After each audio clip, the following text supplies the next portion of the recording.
we've got an easy trick to, just make the pentatonic scale sound a little bit more interesting, or I guess just to give you a different approach on the pentatonic scale, which is clearly what we as guitar players use the most, what usually sounds the best, with also the least amount of effort. So that's pretty cool. But okay, so here's the idea. Basically, as you heard, I was trying to kind of use this with the playing, with the solo at the beginning. But basically, so B flat minor, B flat minor pentatonic. The idea is that you take the first pentatonic box and you merge that with the second pentatonic box. So first one would be this, right? I'm sure everyone is familiar with that. And second one,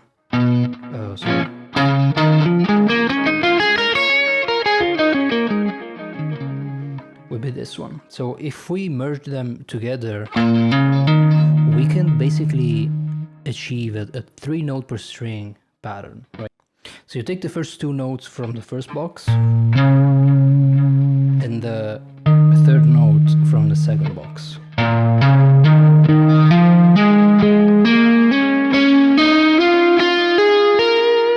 So what happens is we're repeating basically one note twice each time, right? Every time you change string, you're repeating a note.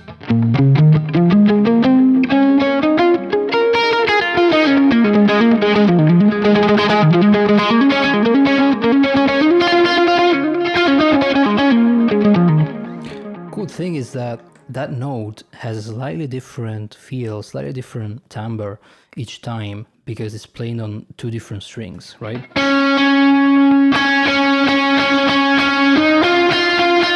It has slightly different pitch and slightly different timbre because it's on a different string. And so it has this cool sort of false fingering effect. I believe false fingering is something that on a saxophone where you can play the same notes with 2 different fingerings. And so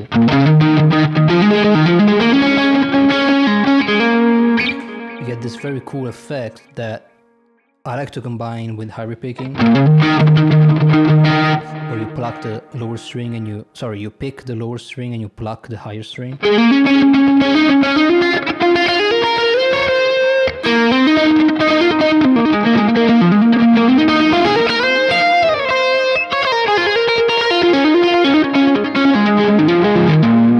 You get this very cool sort of liquid-ish type of sound, which I like a lot.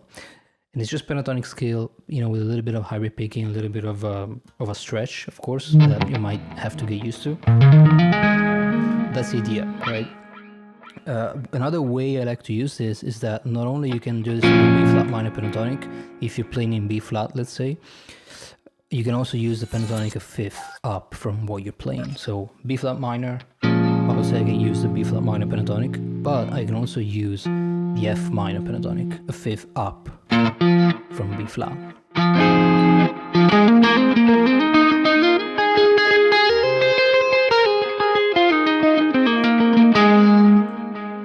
And we get basically the 9th into the mix.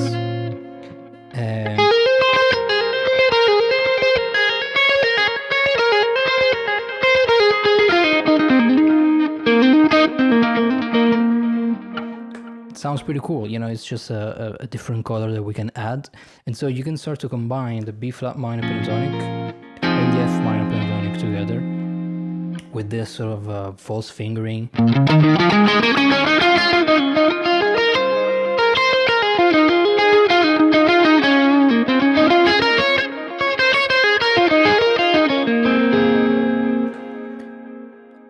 It's just a cool way of using the pentatonic scale. Also, keep in mind that the only note that's going to be different between the 2 scales is that, in this case, the C, or I guess, yeah, like the C and the D flat, right? Because in the B flat minor pentatonic, you're going to have a D flat, and in the F minor pentatonic, you're gonna have a C. So that's really the only note that is changing between the 2 scales. which is why you can kind of use them, you know, interchangeably, if that's a word.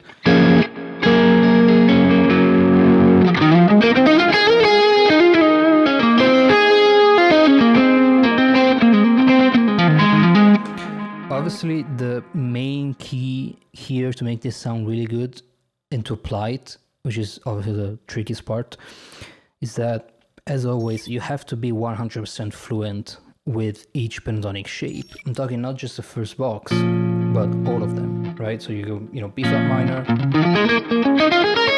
all the shapes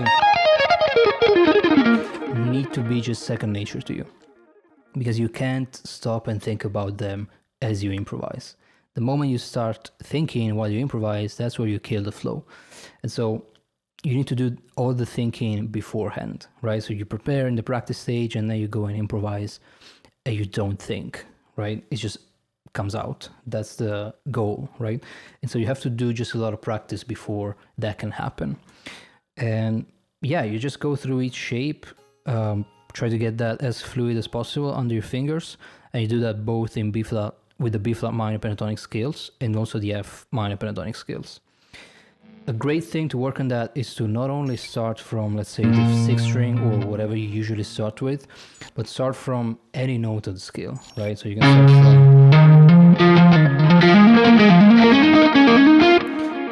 like the minor third on the sixth string, but also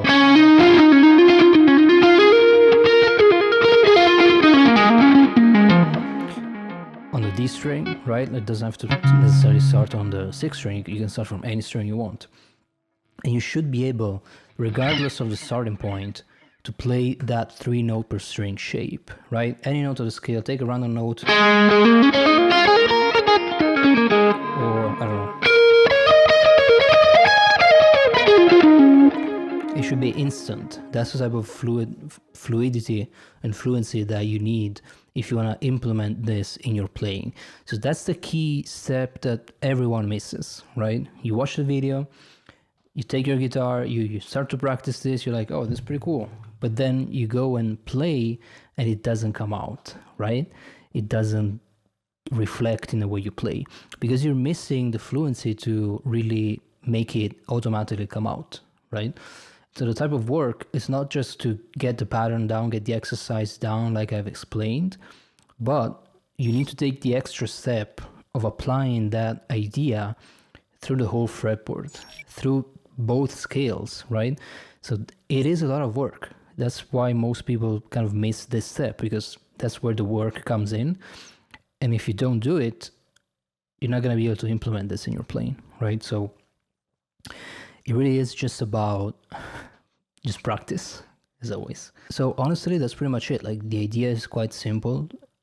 Once again, the steps in order to apply that is to, like I said, go through each pentatonic scale, add that third note into the mix on each string, and then make sure you can play that 3-note per string shape starting from any note of the pentatonic scale, both for the B flat minor pentatonic scale and F minor pentatonic scale, so a fifth up. That's it. So yeah, just go practice. What are you doing still here?